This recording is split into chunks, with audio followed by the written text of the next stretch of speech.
lagi dengan saya Ifta Firdausa. Di sini saya akan melanjutkan terkait materi bisnis proses modeling, yaitu khususnya pada analisis proses bisnis. Sebelumnya kita telah bahas terkait aplikasi seperti Grab, Lazada, Shopee, dan Gojek. Pasti teman-teman sudah tidak asing dengan aplikasi tersebut, di mana tentu aplikasi-aplikasi tersebut membutuhkan proses. Nah, proses itu nggak hanya pada customer aja saat melakukan fitur-fitur pada aplikasi tersebut, tapi di sini juga bagi perusahaan dia memiliki proses tersendiri. Pertama, dari bagaimana mereka menyediakan sumber daya, baik itu operasional, SDM, dan sebagainya. Tentu perusahaan akan memiliki proses sendiri sehingga bisa mencapai tujuannya.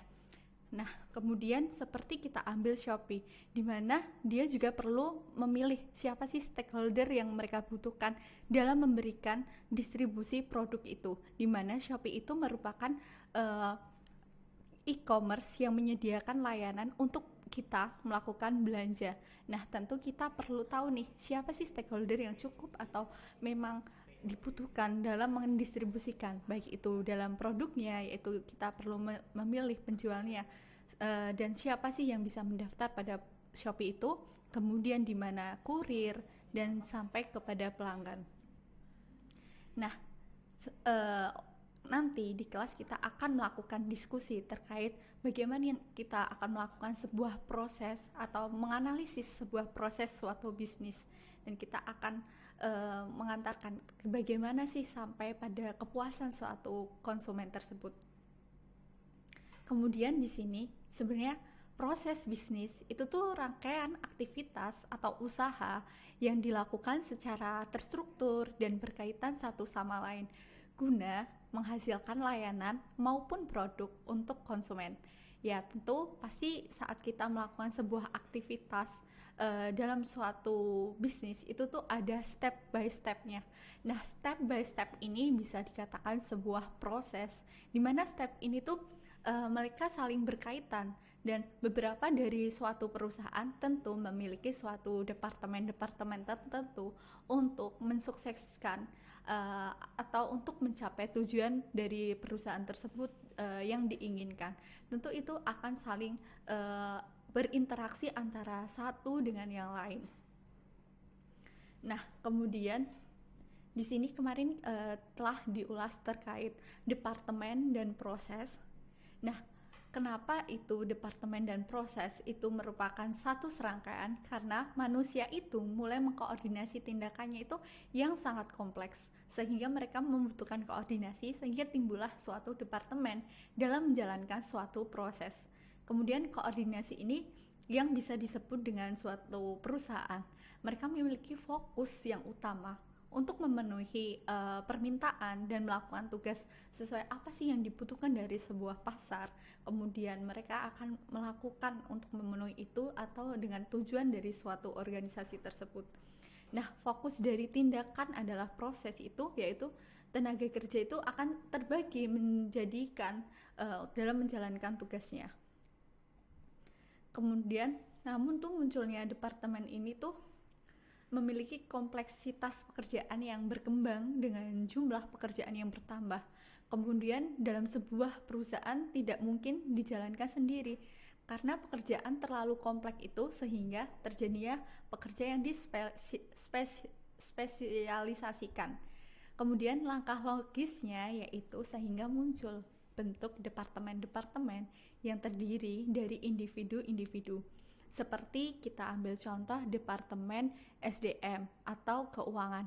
Dari SDM itu juga turun ada beberapa staf-staf yang membantu di bidang departemen tersebut. Kemudian ada bagian pemasaran. Nah, di pemasaran itu juga akan ada juga nih beberapa anggota-anggota yang mensukseskan dalam bidang pemasaran tersebut.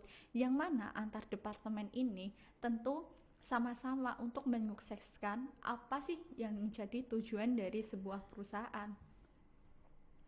Kemudian ini tuh kelebihan dalam suatu departemen, yaitu tenaga kerja diberi kesempatan menjadi sangat spesialis di bidangnya. Jadi tiap departemen itu tidak merangkap ya pemasaran ya keuangan, tapi di mana pemasaran sendiri, keuangan sendiri, sehingga itu menjadi serangkaian proses yang menjadi berkaitan. Kemudian setiap orang tahu di mana mereka harus mengerjakan pekerjaan yang harus dilakukan. Jadi setiap departemen itu dia akan tahu job spesialisnya atau deskripsi dari pekerjaan itu akan apa, itu akan lebih detail dan dia akan lebih memudahkan dalam melakukan pekerjaan tersebut. Kemudian struktur organisasi yaitu juga akan menjadi lebih jelas. Nah, tentu departemen berdasarkan fungsi itu ada inbound logistik, operation, outbound logistik, marketing, sales, dan service. Nah, tujuan akhirnya ini tuh sama-sama untuk menciptakan nilai. Yaitu nilai ini yang apa sih yang nantinya dibutuhkan oleh konsumen. Ketika kita akan melakukan sesuatu tapi tidak ada nilai bagi orang lain, itu akan sia-sia seperti itu. Nah, tentunya di mana di saat kegiatan aktivitas yang utama ini juga perlu ada dukungan aktivitas atau aktivitas dukungan, di mana seperti inbound atau yang inputnya nanti itu tuh juga perlu adanya, kita perlu memikirkan apa sih teknologi yang bisa mendukung dalam kegiatan itu. Seperti kita ambil contoh dalam melakukan kita membeli olive atau makanan siap saji. Tentu dalam input kita juga perlu tahu nih, apa sih yang perlu dipersiapkan seperti bahan bakunya atau teknik cara memasaknya. Itu kan butuh teknologi atau SDM yang mereka perlukan. Hingga saat mereka melakukan proses tersebut. Untuk proses atau memasakkan suatu makanan pun juga akan membutuhkan teknik-teknik tertentu hingga sampai output di mana diterima oleh kalangan konsumen. Tapi di samping itu, apa permasalahan yang mungkin timbul dari suatu organisasi berdasarkan departemen? Nah, kemungkinan ada komunikasi yang keluar dari kotak yang sangat terbatas. Anggota hanya melakukan tugas yang menjadi tanggung jawabnya. Jadi misal keuangannya, dia akan melakukan pekerjaan yang di bidang keuangannya tanpa terlibat di bidang pemasarannya. Jadi akan terkotakkan, di mana hanya melakukan kegiatan yang menjadi departemennya dia saja. Sehingga setiap departemen berusaha memaksimalkan pengaruh dan otoritasnya. Sementara pada saat bersamaan perlu mengoptimalkan kinerjanya. Seperti kita ambil contoh, saat perusahaan memiliki aset 5 juta, di mana nanti antara departemen ini bisa melakukan kepentingan tersendiri kayak konsumen pada pemasaran,